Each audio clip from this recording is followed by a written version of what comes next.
Hello YouTube, it's ToFuSmurF, bringing you the Centurion video. Sorry for the delay. For some reason, 2 of the replays I was going to use of the 3 previously were kind of corrupted files. They would lag halfway through and you guys would be seeing everything at like 1 frame per second. So I decided to delay that and just get new ones free. So here you are, the Centurion. Kind of like the Carnarvon, gun and all that, rate of fire, good accuracy, pretty much like a laser.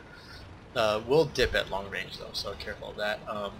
Only difference is that instead of the Carnarvon armor, it's got a medium speed, or relative to the Carnarvon, this is medium speed. We've hit them hard. So I wouldn't normally push this if they had faster mediums or if they had artillery. That's how I would judge the speed. This isn't a fast tank. I mean, as you can tell, this is not going to push uphill successfully if they had artillery or if they were running, let's see, tier 8s, if they were running T-44s and whatnot. So anyway, we use our rate of fire and our pretty decent depression to kind of fight this battle out. This IS kind of pushed into here for no apparent reason. Don't do that, guys. That you're depriving your team of a tier 7 right then and there by doing something stupid like that. And now we got these 2 tier 8 Chinese 110s. I don't know anything about them. Again, I learned everything in this game by feel, so I'm playing a little more cautiously. They do have a corpse they can kind of hide behind, albeit just the T-50-2 corpse. So I'm waiting till one of them turns the turret, so I know for sure they look in different directions and whatnot. This IS-3 comes zerping around, and this is where the rate of fire for this tank really shines. I mean, look at this. We can track, shoot, look, oh, and you're dead. You're dead now. He missed, and that means you're dead. Enemy is hit. Welcome to Centurion. Now, I should be trying to get this 110 out, but then I saw that this E2 took a hit, so almost one-shotable. Try to get him out of there. Penetration. I dilly-dallied a little too long, and I hit the wrong tank. That was my bad. Now I'm waiting for them to not look this direction. I can peek up and get a kill, maybe. There we go. Now it's about getting this 34 out. I'm sitting up here like it's safe.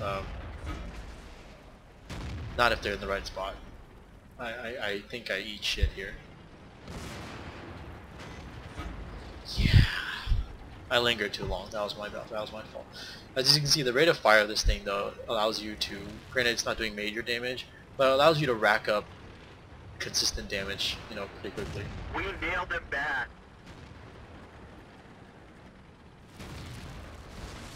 Now he just fired. I know I can get 2 shots off, maybe a third because I fired literally after he fired, until he can reload.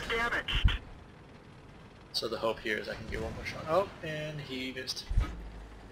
So that's that. You're dead.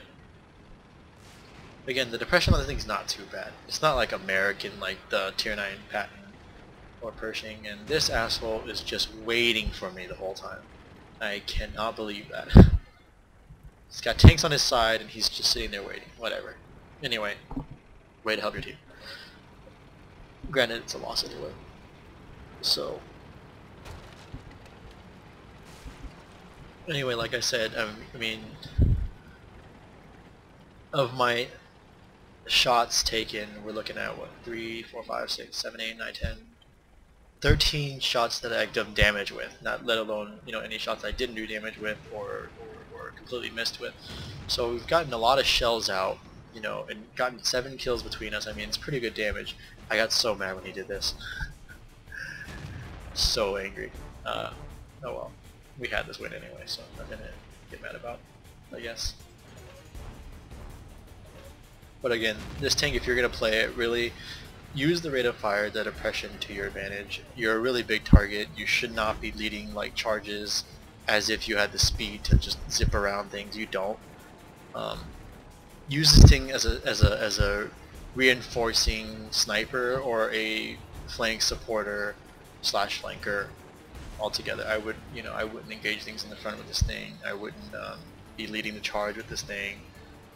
you know, and I wouldn't be expecting to try to get RD with this thing through the entire team. So really just play this thing like a sniper and a flanker. It's got the rate of fire to do that really well. And here we move on. Good game. Now we're on Mervenka, and I apologize, but this one and the next clip I'm going to use are both on the same map, but the next one is more for fun rather than actual seriousness. This one is just to showcase kind of more of the Centurion, kind of its rate of fire, its depression again.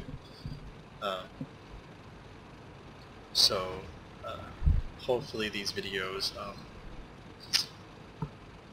I can compress them together, because right now I'm recording not on full screen mode, so hopefully that doesn't conflict with the other one. But here we are pushing the 1-2 line. Ironically enough, in the next clip we get the same spawn, same game mode, everything. But anyway, so here we are, just setting up for some snipe shots, which this tank is pretty good at. 1S is trying to get to the scout spot. That can be kind of a nuisance, but seeing as there's no artillery, it's not much of a spot to go to. We've hit them hard. As you can see, this gun generally goes where you want it to go, although it will dip a little bit over distance. And that should be a dead JP. Enemy vehicle knocked out.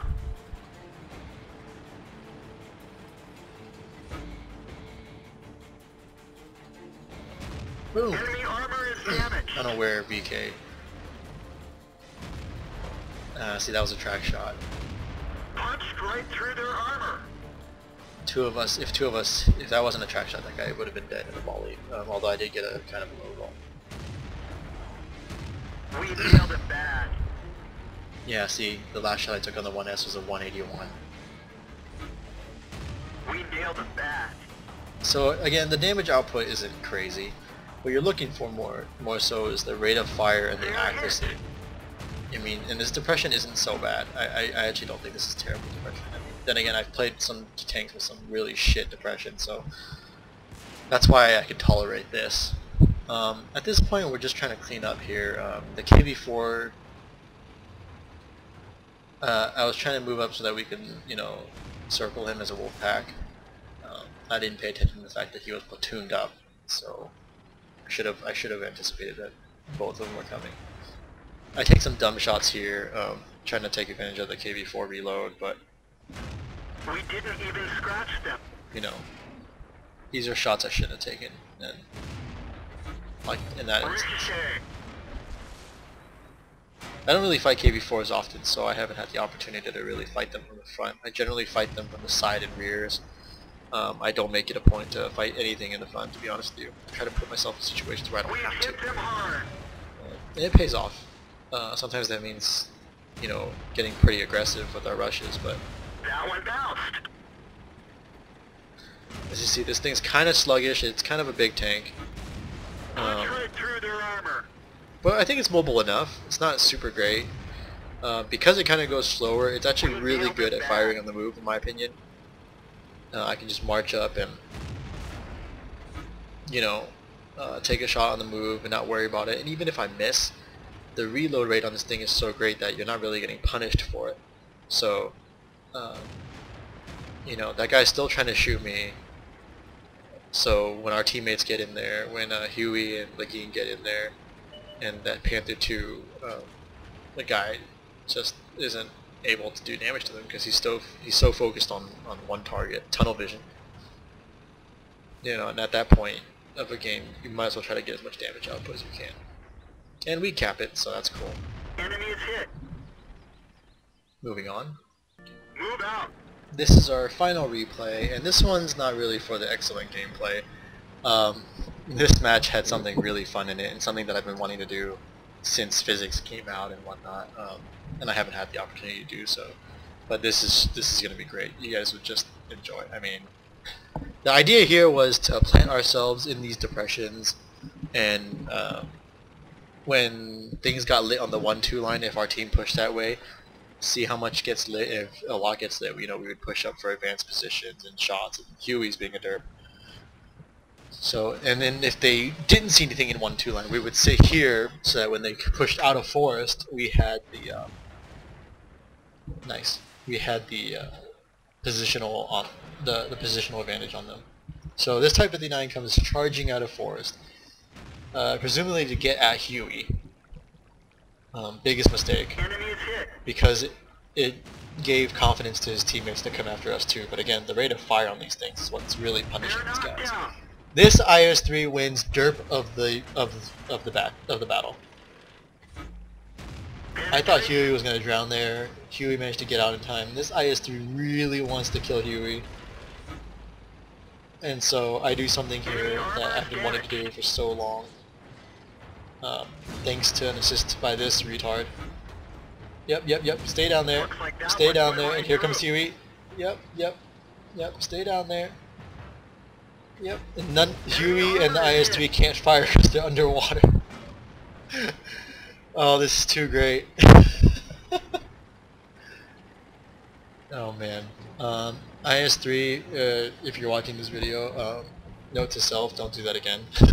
Just for your benefit, don't do that again. So yeah, that was pretty much the highlight of this replay. Not much else goes on. Except for if we were watching this live. I mean, there's one part where Huey's screaming for help from like a Hellcat or something. But that's about it. Since this is the boring part of this replay. By the way, at this point, Lagine just yelled out that he got hit by SU-100, and we're thinking SU-100 is to our right because he's camoed up. You know, taking shots. We haven't seen him yet. But of all the places for the SU-100 to be, he is not to our right. Camoed up. He is right there. That was amazing. Anyway, I'm going to take this downtime to let you guys know that, and I forgot to say this on the other stream, because the first stream went so well in terms of the video quality and FPS and ping and all that stuff, it didn't really hinder me too much, although I had to be more careful about my aiming because I'm a little off FPS wise. So what I'm going to do is every night that I do my doubles, I'm just going to start streaming. I'm not going to make an announced video because that would require me to make one per night of a 7-day week. So if you guys could just follow the channel, you know, and I'll probably be doing my streams every night after Clan Wars. So 8:30, 9 o'clock Pacific time, sometimes maybe 10. And we're just going to stream until I get tired of doing my doubles, or when I finish my doubles, or maybe when we have some extra time and start doing some tier 10s and whatnot. So, you know, the first stream went for almost 7 hours. Second stream was only about 3 hours because of the server went down for this 8.4 update. So, you know, it was cut a little short, but, you know, I thought we had a good time. Good time tanking, a good time just interfacing between us and the viewers. It was a lot of fun just talking with you guys even. So yeah, please get your friends to follow, you guys follow, let's grow the channel together. And yeah, so I'll be doing that every night, and I almost shot this asshole. So yeah, I will stream every night if I can. Not counting nights where I decide to treat myself to my own evening out. Sometimes I do leave the house.